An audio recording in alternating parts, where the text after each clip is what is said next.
my God. Full send. Hello, cinephiles, and welcome to the first ever episode of Silver Screen Sips, a podcast where three idiots talk about movies and roast each other for having basic white girl opinions about what they think is good, bad, or mediocre. I am Big Lou, and here are your hosts. That's our cue. My name is... Sorry. Fuck, can we take it from the top? No, it's fine. I'm Bethany. I'm Isaiah. Hi, Isaiah. Lewis, while you get your shit together, I have shit to get together? I don't know. Damn, there's so much. My life is a mess. Okay, so before we start, I'm gonna briefly explain how this podcast goes. So we're gonna start with Big Lou's Big Brews, which is a segment where Lewis will describe his themed drink for the episode. Usually it's based off of whatever film we will be discussing later on. So then we move on to Beth's question of the day, where I ask these lovely gentlemen a movie-related question, and then we discuss our opinions on it. You know, it could be a hot take, it could be a simple yes or no question, it could be a trivia question, you name it, I will ask it. Then we're going to move on to Fun Facts with Isaiah, where he will tell us a little factoid about a movie or the movie industry that we may or may not know. And lastly, we will dive into our franchise film, where we're going to discuss in detail our takes on the film as a whole. We're going to be starting with Star Wars, The Phantom Menace. Next episode will be Attack on Clothes, so on, until we finish the franchise. And then we move on to the next one. You get the point. We also have to mention at the beginning of every episode that there are going to be spoilers ahead for movies and TV shows. You can keep listening, but you have been warned. Okay, so now I'm done. That's my whole spiel. So Lewis, go ahead. It's your time to shine, my friend. All right. So, to keep in theme with the idea of our podcast title, Silver Screen Sips. My name is Big Lou. I am your resident alcoholic and wannabe bartender. So you've gotten me drunk on multiple occasions, so I say you're pretty good. You're pretty up there. Yeah, and I also sort of bartend for my job too. Occasionally. Mm-hmm. Occasionally, I'm not as good as the others. He's just being humbled. The first drink I'm going to talk to you guys about today, to keep in theme with this episode's movie we're discussing. So we are going to be talking about The Phantom Menace. Our drink today is the QUI-GON Gin Singer. Sounds fancy. So I actually found this while I was researching for the episode the other day. Mm-hmm. Apparently in Atlanta, Georgia, there is a small coffee/brewery known as Banjo Cold-Brew Coffee. The co-founder, his name is Billy Atchison, apparently is such a fan of Star Wars that he decided to, create this cocktail in honor of Qui-Gon Jinn. How cute. The greatest Jedi that ever lived. Yes. The one thing that's going to be weird about some of these drinks is that you may not be able to find the most common ingredients to do it the way you want. So also keeping with the Peruvian puff pepper. No, it's not the Peruvian puff pepper. What the fuck is a Peruvian puff pepper? We're going to get to that later. Okay. The ingredients for our Qui-Gon Gin Singer include Boylan Heritage Tonic Water, Specifically Old Fourth that Distillery brand? Gin. Yeah, those are brands. Okay. Old Fourth Distillery Gin, and Banjo Sweetly Tuned Cold-Brew Coffee. That's the one thing that's not going to be simple to find. You have to go to Banjo Cold-Brew to get it. Gotcha. Road trip. Yeah. Right. So I'm assuming any cold brew is fine then in this instance? Ideally. Okay. Yeah, I mean, if you wanted to make a basic version of this, just a general idea, cold brew coffee would be good. Old Fourth Distillery Gin would be a vital item. But again, this is also a Atlanta-based gin. So, fun fact, Old Fourth Distillery is the first legal distillery in Atlanta since 1906. Oh, because of Prohibition? Prohibition was until the 20s. I knew that. You're off by 15 years. Don't worry. The other things you're going They to were learn they were ahead these of the times. episodes. The other things you're going to learn throughout these episodes is there are fun facts that Beth may not know, or that her history is not clearly not the best. Oh no, I skipped all of history in my high school and college career. See, that just goes to show you. Major here. So. This is true. Okay, so it's gin, cold brew, and what was the other part? Tonic water? Yes. Okay, is it like one part each? And a lemon peel. And a rum and no, it is. There's a lemon peel for garnish. Oh, fancy. No, it is 3 parts cold brew coffee to the 1 part, to the 2 parts gin and tonic water. So, okay. I hate tonic water. I also do, but the cold brew part sounds promising. I do like coffee flavored alcohol, so I think it's to add a little bit of sweetness, as they say. Also. Okay, so Lewis, give us your Big Lou rating on this. 1 out of 5 stars here on this drink. So being that I'm actually new to drinking gin, this sounds like a really appealing choice for someone who likes cold brew coffee. Even for the not coffee people like myself, I would still rate this like a 4 out of 5 for worth trying, and for the play on Star Wars, obviously. Yes. I hate coffee and tonic water. This is not my drink at all. So then for Isaiah, it's 1 star. It's 1 star. The 1 star is for the alcohol aspect. Yeah. He's like, give it to me when I'm wasted, and just it'll give be me some 5 gin. stars. Yeah. See, okay, so I'm not a big... Actually, I have not really had a lot of gin. I'm not opposed to it, but just like, I don't know. For some reason, I associate it with like a bitter drink, and I don't know how much I'm into bitterness. I'm not really into sweet either, but like, I don't know. It just doesn't sound good. I think the cold brew aspect and I don't like tonic water either. I'd probably give it like a 2.5, maybe. I'm open to it. It sounds good. Is it an ice drink? Yeah. You pour it over ice. I like cold drinks, so definitely I will want to try that. I mean, I think ice also plays an important part in cold brew to begin with. So he's like, it's in the fucking You know name, what? That dumbass. Is true. Jesus Christ! It wasn't obvious at all. No, not even in the slightest. This drink will be the theme for the first part of the trilogy, since I don't believe I'll be able to find any Clone Wars or Revenge of the Sith related drinks. But I could be wrong. We'll find out next time. You could also make one up. That would be interesting. Attack of the Vodka. You guys give me too much credit for my ability to create drinks. Attack of the Lou. It's just a drink he makes. It's just a 4 horsemen. Oh my God. Attack of the Lou, Revenge of Beth. That works. Revenge of the Beth will probably have that 151 proof, whatever the fuck. Oh, yes. The 137, the hurricane proof. The rum? hurricane proof yeah. rum. All right. Well, thank you, Lewis. That's a good. I like that one. Golf claps. Yes. Golf claps. So we're gonna move on to the next segment, which is Beth's question of the day. So my question for you guys is, and you, either one of you, whoever wants to answer first, can. Are horror movies even good?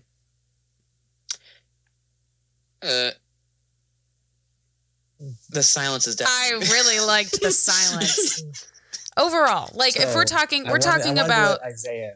Yeah, go ahead first, because he started to actually speak for a second. I'm gonna go last because I already got an opinion on this.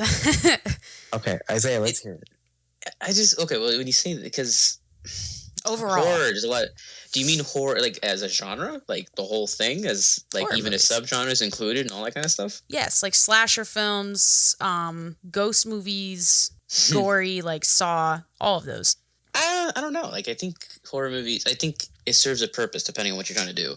Because, like, if you're trying to, like, because each of them can do its own thing. Like, cosmic horror can be, like, there's, like, philosophical or cosmic horror is, like, trying to scare you mentally and being like, what is the point of life? And be like, damn, what is the point of life? And now I got to think about that for the rest of my life. Or, like, you know, then there's slasher films where the whole point is just to jump scare you or something like that. Or, you know, I guess it depends on the filmmaker and, like, what is their goal? Is their goal to scare you? Is their goal to make you think? Is your goal to have a fun time? Like, or is it just to be as gory as possible because you just like to see it? Like, I don't know. It really depends. I guess it depends on the person's like what they're doing. Okay, but I think they are good. There's a lot of bad horror movies, like because of all the horror franchises. They're all just basically just cash grabs. But I think also that like there's some really good like horror movies that are like very specific that do their job well because they came in with a vision, they knew what they're doing, and whatever their goal was, they went to achieve it, and they did achieve it. But I think it's very rare. So I think I think there's a very few gems in a very big pile of trash. That's what I say about the horror franchise. That is a fair accusation, Lewis. I'm not going to go as in depth with the whole philosophical and. He said, "I'm gonna dumb it down." What was it? It was cosmic. Don't water down my drink. No. I'm pointing out here that I'm not a film major, so I'm not going to go into all these subgenres and all that kind of thing. Oh. But this is fair. I want to say so. I mean, good is always a relative term, but I want to agree that with what Isaiah said, the horror franchise, horror films, the genre, they all serve some sort of purpose, right? So whether or not the film is good itself is a whole different question. I'm going to try and go with an example here. So when we're talking about franchises that are like, classics of horror as a genre, so we're going to say Friday the 13th and Nightmare on Elm Street, I think the ultimate goal of these films, aside from showing off that, you could have these psychotic killers killing all these young teens and random people, right? Mm-hmm. Or in some cases, like Texas Chainsaw being based on a true story or what have you. They ultimately did serve the purpose of kind of bringing to life some of the creative stories that different directors or authors or other people could come up with, right? So, and they also kind of, at the time that they were like, because some of the older Friday the 13th movies were in like, what, the 90s? Like 90s Friday to 13th? 80s? I think the originals, I want to say. I'm not 100% certain on this, but a lot of them, like back in the day, it used to be fun to go take your girlfriend or go with a group of your friends to go see a horror movie and get scared together, kind of thing. Yeah. It was the 80s. They're all literally the 80s. Yeah, I was gonna say the 80s, but I didn't want to like literally sound one dumb. came out every single year in the 80s. What a time. Exactly. So it used to be a stupid thing of like, like a guy would take his girlfriend out to a horror movie on Friday night because he would want to scare her into like, being more cuddly and stuff, and then just have fun and like laugh about it. Versus things that came to be later, more of those like the horror films that tend to make you think, or films that aren't exactly horror, but they fall into, I guess, some kind of subgenre. I don't know. I always like the idea of what the movie's trying to tell you, like what story it's trying to tell. And certain horror films, what tend to teach you about like the true depravity of the human mind, the ultimate depths we can really sink to, and the things you can think about that people on this planet actually do. And I think that's philosophical now. Yeah, I was literally just gonna say. I was like, he was just saying about how he's like, I'm not gonna get all philosophical, and I'm sitting here, and I'm like, no, damn, I'm saying good is a relative term. Most of these movies are trying to get something across. That is my take. I think that's a good take as well. I think I agree with both of you that everything you guys said, but I do want to add on to that. No. Oh. And that's the end of the podcast. See you guys. I think that like good horror is very rare, like how Isaiah said. Like I think some really good horror like shows and movies were like the Babadook. I always say it wrong.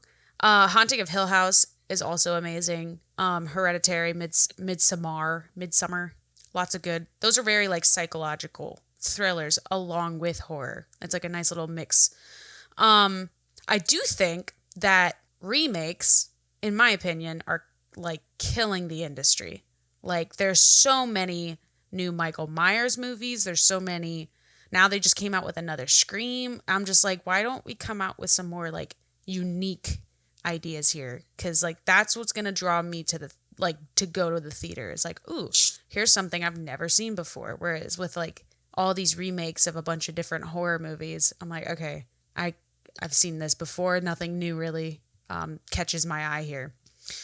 Apparently the new Scream movie is actually pretty good. I have heard good reviews.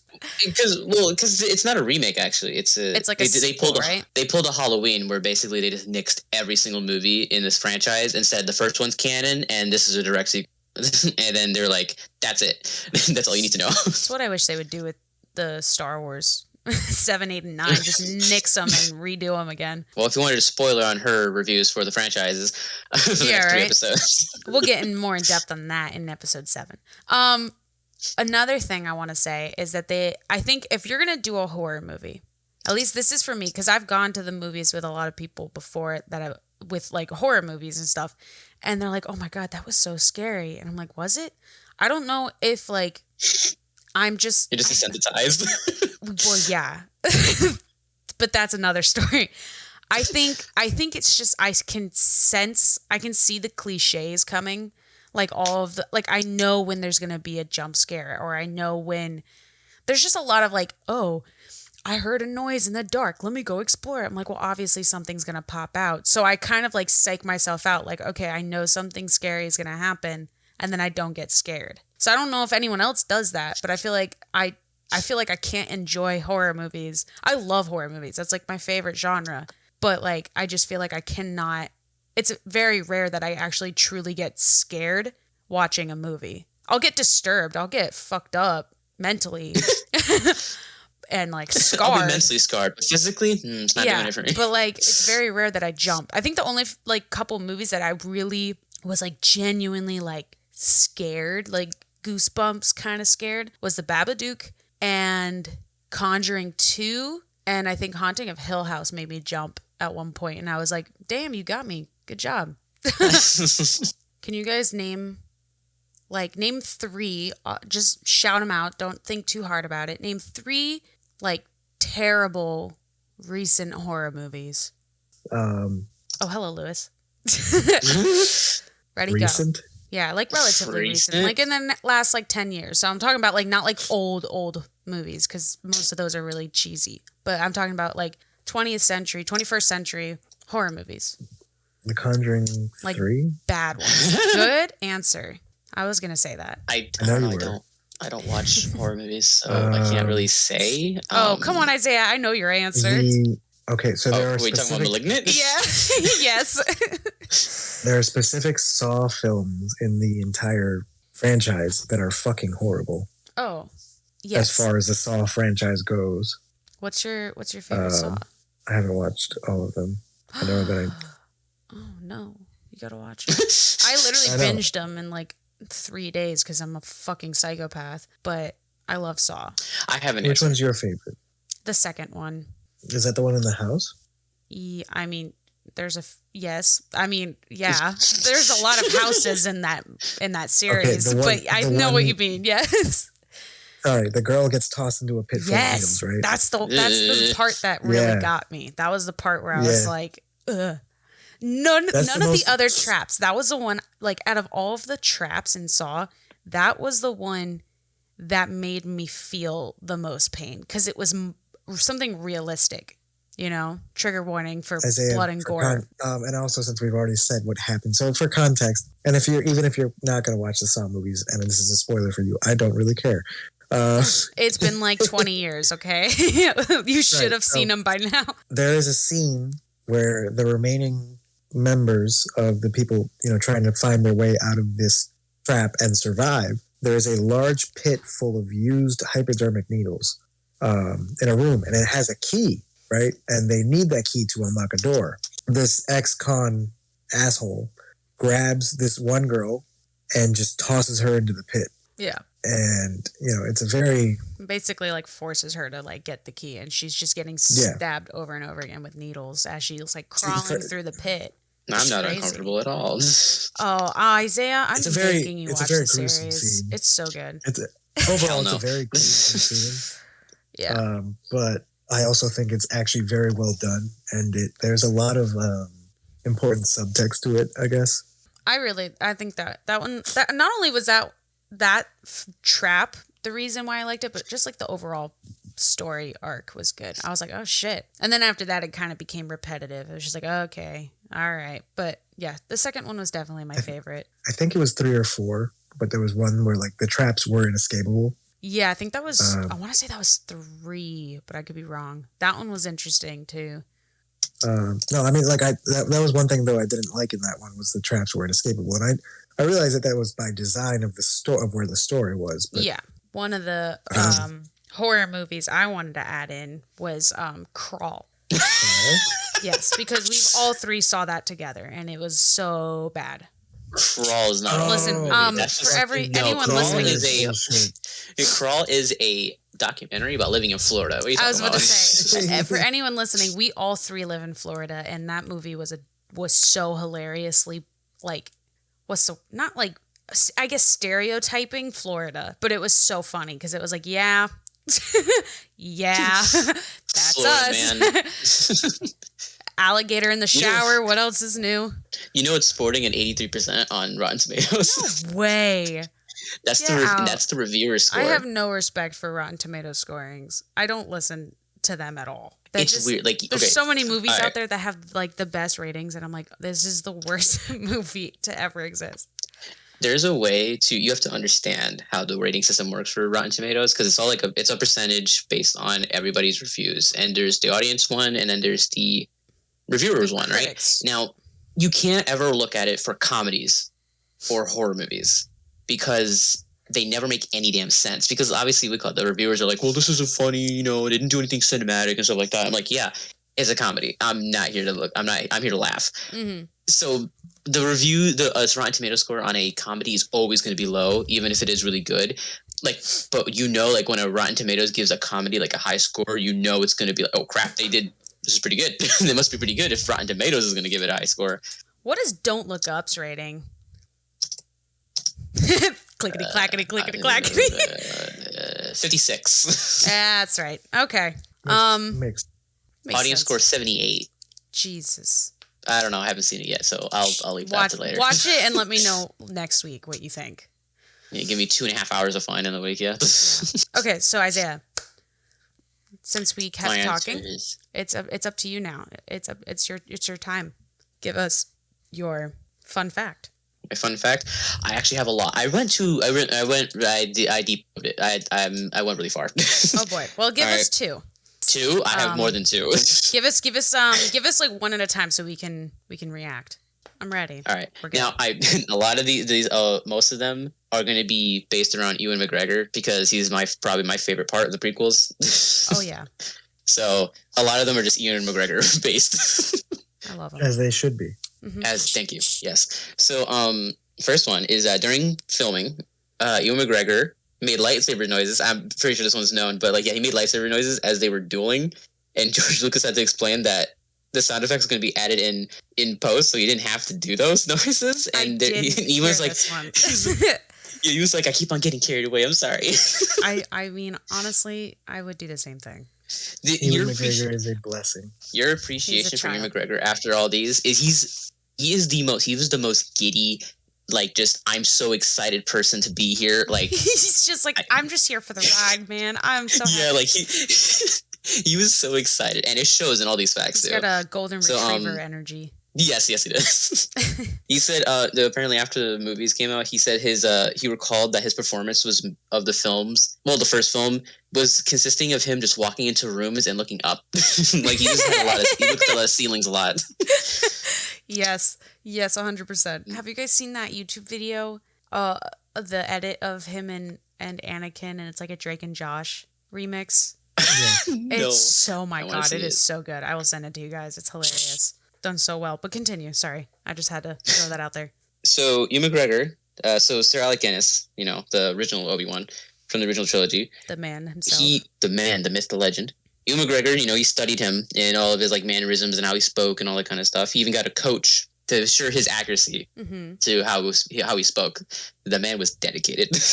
What a G. And then Ewan McGregor also once stated that before filming began, he and Liam Neeson were taken to a private room where two Lucasfilm employees approached them with long, locked wooden boxes. When they opened it, they saw 20 various lightsaber hilts that they were being allowed to choose from to be their character's official weapon for the movie. Oh, that's cool. Ewan then went on to explain that George Lucas only allowed them a rushed 10 minutes to decide on which design, because he said it would that he believed the actors should be able to connect with their hilts through feeling and not through study. So the rushing meant the wherever they felt was right. Yeah. George Lucas is a weird dude because he's very dedicated to like the lore and like, you know, how else everything thinks. But then he made the prequels. Then he was like, CGI. I just don't understand. Like his dedication, it shows like his dedication and all stuff. But then like he wrote the movies and they're so bad. So I don't understand why his dedication doesn't show up in the movies. Yeah. Ewan McGregor was he was on a short list of like 50 actors, all of them who were compared to pictures of young Sir Alec McGuinness. Oh my god. Yeah, they're like, this guy looks the best. So they chose him too. After a lightsaber, this one's great. Oh my god, I love it. Is it reportedly after a lightsaber scene, Ewan McGregor could be overheard muttering himself, "Do I want to be in a Star Wars? Fuck yeah!" I can't wait for the TV show. Me like him more. Yeah, this is great. Can you just imagine? Do I want to be in a Star Wars? Fuck yeah! So this is we're gonna start getting away from Ewan McGregor, but so George Lucas, right? The man is a genius. I don't know if he did it on purpose or if he had a plan, but basically for Star Wars, he didn't take a cut from the movie's like release, you know, from like the box office or anything like that. He said that's not gonna be in his contract. He made all of his money through the toys. Oh, that makes sense. So all of his money. Yeah, so he forgoed any of his he agreed to forgo any of his salary as a director and provided all of his entire. The only thing he wanted was the entire negative of the film and all the rights to all the toys. So he would make all of his money through the toys and stuff like that, so the toy lines. So where'd the money for the movie go? No, like okay, so the money that he would have made as director, they just kind of left it in the budget. Oh, okay. To go to other places, yeah. So his salary just wasn't. They just didn't pay him, and then his money was going to come from the toys afterwards. Okay, got you. That makes sense. Which he did. I think he did that for most of the movie, which makes sense. Yeah. An Easter egg you can find in the movie is that the Starship Enterprise from Star Trek: Next Generation is just casually flying amongst the traffic in Coruscant, just hanging out in there. I think I saw that one of those Easter egg videos on YouTube. I think it showed that. Yeah, from what I remember, I think it's like when they're parking somewhere, like to get to the temple. There's one in one of the parking spaces. Just casual. Just real casual. Now here's some crazy ones that I was really surprised that happened. So Tupac, all right, Tupac the rapper, he wanted to audition to be in Star Wars, and before he was gunned down in 1996, he was gonna I think he was gonna audition or they had like a cold audition for him to do it. And he wanted to go for the character hadn't been known at that point. They were still like in developing areas, but he wanted to go for the character of Mace Windu, who at the time they didn't know what his race or species was going to be. Mm-hmm. At that point, they were still like brainstorming that he was going to be an alien, so they didn't know he was going to be black or a human at that point. But Tupac wanted to be that character, but eventually the role went to Samuel L. Jackson, who he actually expressed his desire to be on a Star Wars movie on a British talk show, and the casting director saw the episode. It was like, okay, and called him up, and they got him in there. He was like, and then Mace Windu was born. That's weird. Imagine that would have been wild. Tupac as Mace Windu in another universe, in another timeline. There's a Tupac Mace Windu. In a galaxy far, far away. I mean, there's also the fact that Tupac. Oh wait, wasn't he dead at the time of the release? Well, yeah, he died. He was going to audition for Mace Windu, and then he got done down. So they're like, "Crap! Well, you can't do it." So, and then Samuel Jackson had expressed that he wanted to be in a Star Wars movie too, and then the casting director was like, "Hey, I got you." Now, our last fact for today is probably the weirdest one I've ever heard. Michael Jackson expressed his interest in being in Star Wars. He wanted to play Jar Jar Binks. What? No way. Michael Jackson, he expressed his interest in being in the Phantom Menace, and he wanted to be Jar Jar Binks. No way. But the problem... Oh my God. May God rest this poor man's soul. Now, let me explain what happened, because it was really close to happening. So, the only reason it didn't happen is because Michael Jackson wanted to wear prosthetics as the Gungan.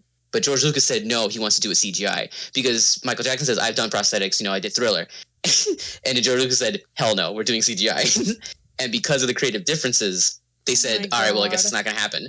Had George Lucas said, hey, you know what, fine, I'll let you do the prosthetics. Or Michael Jackson said, okay, screw it, I'll do the voice and the CGI motion cap.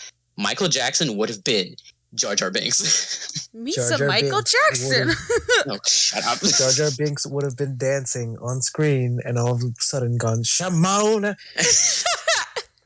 Oh my god. He'd be like, Eddie, are you okay? Are you okay? Lisa Jar Jar Binks. That would have been. Honestly, Honestly, Shamona. I honestly probably would have liked Jar Jar Binks if he was Michael Jackson. Honestly, I don't think it would have worked still because the guy Ahmed Best, I believe is his name, the guy who got the role instead. He doesn't take it personally actually that everybody hates Jar Jar Binks. Like so basically like, if the character doesn't work for the audience, it just doesn't work, and he knew that's what happened, so he doesn't feel bad that everybody kind of hates the character. Yeah, but that's true. But yeah, those are my facts. And Michael Jackson's Jar Jar Binks is probably something I never. I'm glad you saved that one for last. That was definitely the best one. I did not know that. Now that we have all this knowledge, I guess, on Phantom Menace, we can start talking about it. Knowledge. Yeah. Me and my garage. Here in my garage and my knowledge. Sorry. That's strike one for Isaiah. We need to have strikes for Isaiah each episode. It's not strike two? What do you call it? The Babadookie wasn't strike one? That was a warning. That was just a warning. I mean, Isaiah's existence is a strike in of itself. Oh, man. Guys, Isaiah, shots fired. Lewis just hit a home run. My God. He said, I'm going to take it up 10 notches. I'm going to go from A all the way to fucking Z. Oh, my God. That's 26 notches, Beth. That's a lot of notches. Okay, so overall opinion, guys, on Phantom Menace. Give me your overall opinion and also why. The greatest film ever made because of Jar Jar. Oh my God. And that is strike 3 for Lewis. You mean Michael Jackson. I am only referring to Jar Jar as Michael now. Just Mike. Michael Binks. Michael Binks. Jar Jar Jackson. Jar Jar Jackson. Oh my God. Okay, this is the Jar Jar Jackson. It's got to be the episode. It's the Gungan of pop. Oh my God. Jar Jar Jackson, the Gungan of pop has to be the episode name now. I mean, yes, I'm writing that down. Jar Jar Jackson, the Gungan of pop. How do you even spell Gungan? Gungan. Oh my God, hold on, my headphones.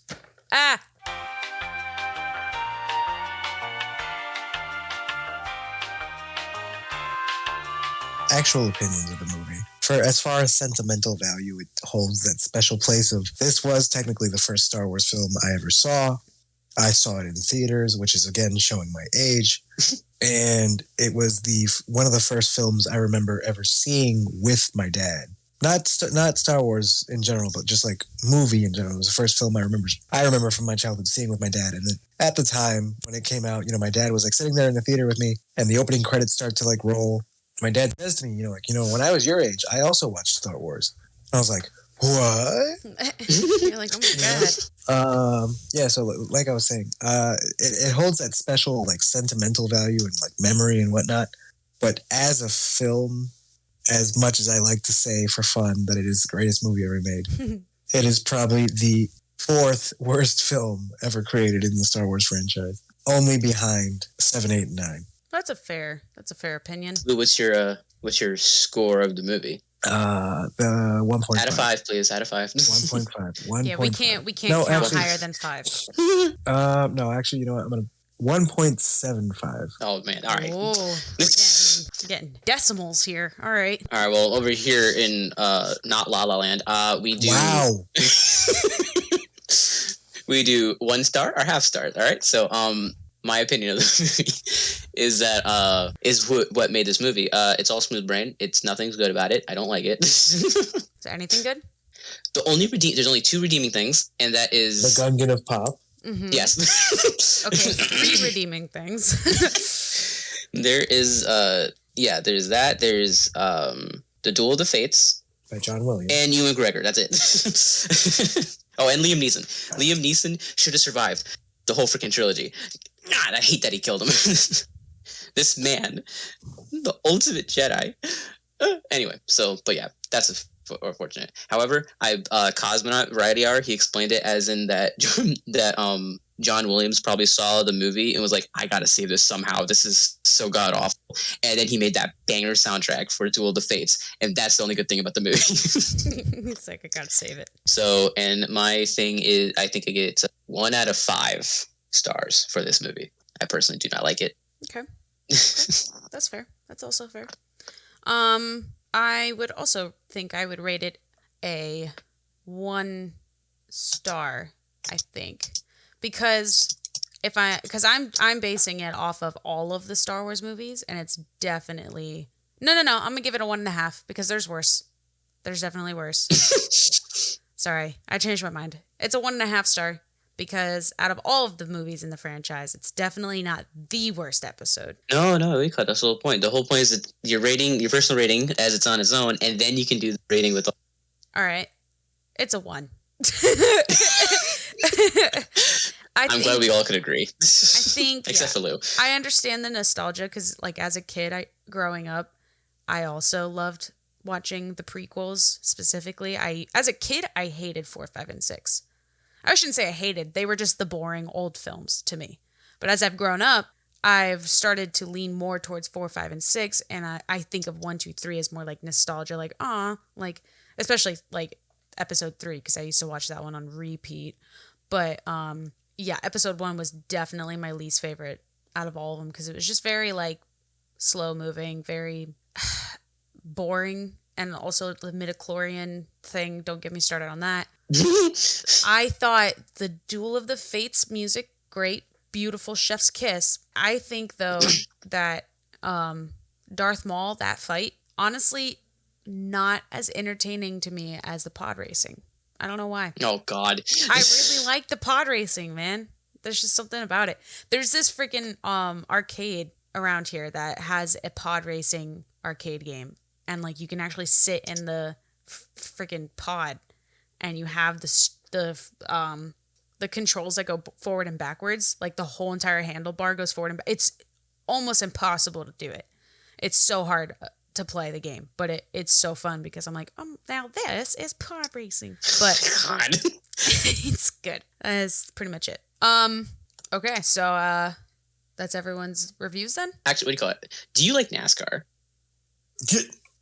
No, I don't know why, but I feel like this is a trick question. Like I feel like I'm getting set up, but no, I don't like NASCAR. Okay, one of the facts I did learn is that when making the movie, the CGI artists, they studied NASCAR crashes in order to make the pod racing crashes look as real as possible. Oh, okay, that's actually. So I guess there was some like dedicated people in this thing. Oh yeah, don't get me wrong. Some of the stuff from episode 1 is actually pretty like impressive especially for 1999. Yeah, like the CGI, you got to give it to them. Some of it. Most of it. Actually, what do you call it? I don't remember. Isn't Yoda like not CGI in the first movie? In the Isn't first he a puppet? One? Or like Disney did a because I remember I know I know freaking George Lucas likes to come out with his different versions. Oh, of the movie. I know exactly what Yoda you're talking about. There was 2 different versions. Yes. Yeah, because the one I remember seeing was a really ugly puppet. One. So yeah. there was a 1999 one where he's a puppet, and then 2011 they did a CGI remake of him. Okay. Yeah. Because they said, at the time that the CGI just wasn't up to par to do that, and so they had to go with the puppet. And I was like, I remember the puppet, but I also remember CGI Yoda. I was like, am I listening? Is this like a Bernstein Bears thing? Lewis, Isaiah, do you guys have anything else you want to add before I do our little outro?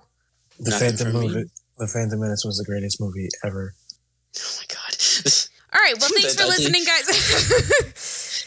The Gungan of Pop was the greatest film. Yeah, let's read it. Culver's Theme Cantina. Michael Jackson is a hologram in a new Disney attraction. Oh my God. Anyways, thanks for listening. For those of you who stuck around for that catastrophe, we hope you enjoyed. So feel free to leave a comment and let us know what you liked and what you didn't like. Or you could comment below with any questions you want us to answer or just anything film related. Also, don't forget to subscribe to our channel so you can see when we post the next episode. We do want Director to Beth. eventually get this on Spotify and iTunes, but we can't do that without your help. So please support us in whatever way you can. We will see you guys in the next episode when we will talk about Attack of the Clones. That is number 2. That is number 2. We'll see you guys. Bye. Dabba Dookie. What?